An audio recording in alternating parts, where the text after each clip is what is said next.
Criticism which some viewers may find disturbing. As 14 royals lay bleeding and dying on the marble floor of the palace, they all saw the face of their killer. It was their own Crown Prince, Dipendra. There's no doubt in my mind that it was him. How can I mistake somebody at such a close range, especially a person I've known for so many years?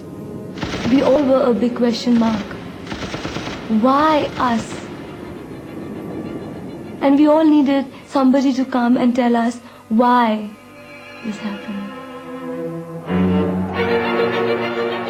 This is the story of a forbidden love affair, a family tragedy, and a national nightmare. We reveal how Nepal's Crown Prince carefully planned and cold-bloodedly executed a royal massacre.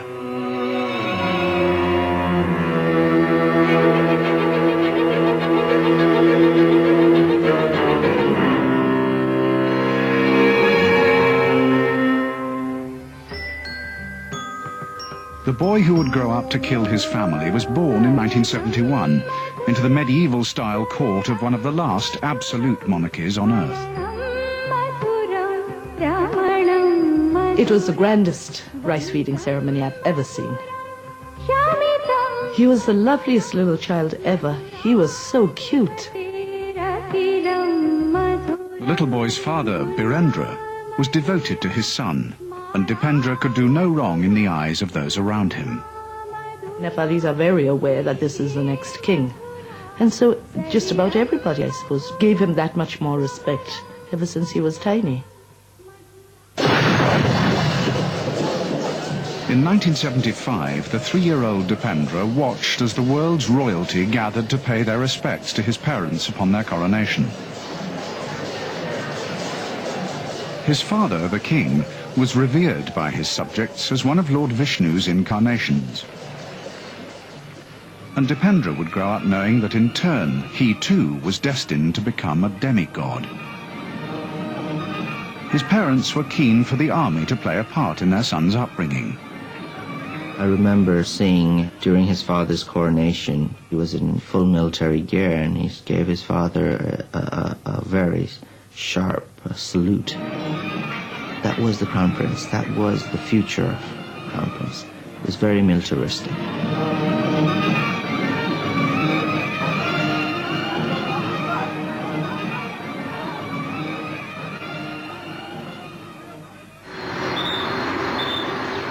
Behind these palace gates, the little boy ruled over his own fiefdom.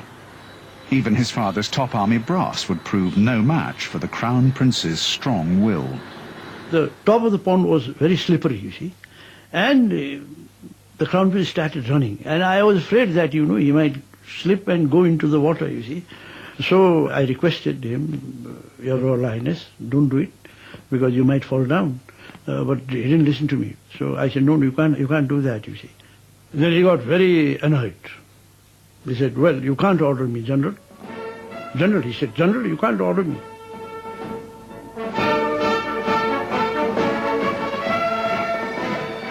The young prince had to be taught that with power came obligation and self-restraint.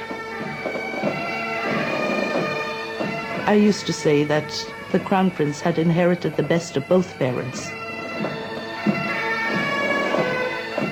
King Birendra was a very wise person. He wasn't clever, clever. I mean, you tell him a joke, you'd have to tell him about twice or even 3 times before he understood it.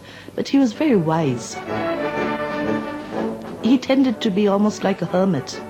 And I think she made up for that side of it.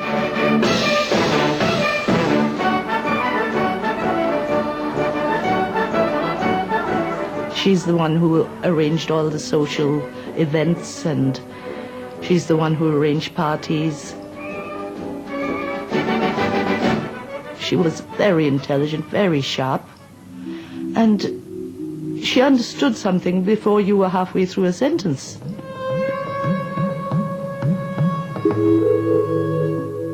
Queen Aishwarya was strong-willed, and she also was very tradition-bound and was not above using pressures of a position to try and get family members to do things the way she wanted them.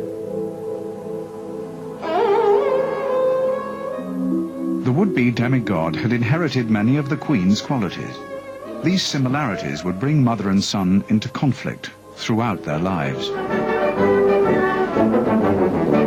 On his 8th birthday, at an age when most boys would be playing with toy guns, Dipendra was given a real pistol.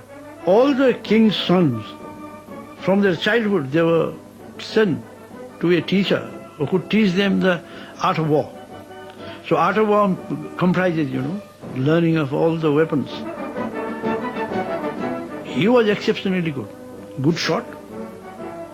To tell you frankly, he knew more about weapons than me. I'm an army man. He talked about guns all the time. That was his favorite topic. I heard him talking with his own generation, and usually the topic would be about guns.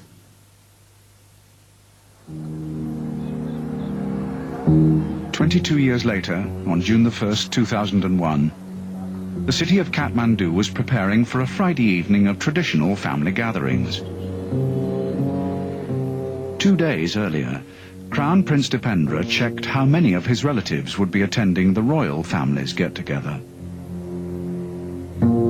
I was asked, are you coming or not?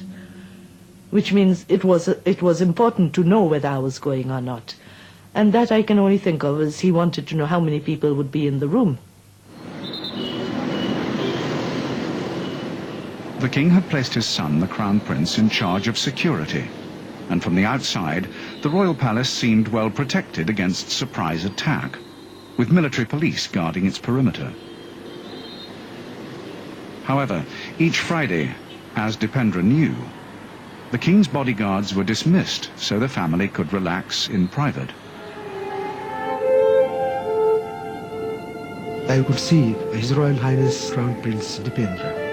He was playing billiard all by himself.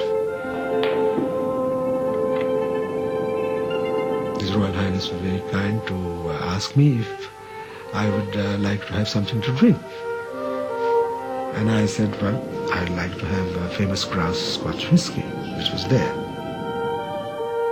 His Royal Highness poured me one, and he showed me his glass, which was half empty, and he said he was also having famous grouse. The gracious host began a billiard game with his brother-in-law. He did order on the walkie-talkie for some joints to be brought to him, and which was delivered by an orderly a few minutes later. And he smoked that in the billiard room itself. Actually, I got a little scared at that point of time because, I remember thinking, oh God, what if His Majesty walks into the room? The Crown Prince was well known for being able to handle drink and drugs, so his royal relatives were surprised when he appeared to lose control. I did comment to my sister. I said, I don't think he's drunk. Why is he giving the impression that he's drunk? Because he's banging into furniture and into people. And I have seen him genuinely drunk, but he never does that kind of thing. We thought it would be appropriate to take him up to his room. It would have been more embarrassing for His Majesty to come and see his son, the Crown Prince, passed out, essentially. I don't think he could have just casually disappeared from a gathering, not somebody as important as him. So he needed this excuse. So I think it was premeditated. Dipendra's telephone records show that the last person he spoke to was his lover, Devyani Rana, at 8:39 p.m.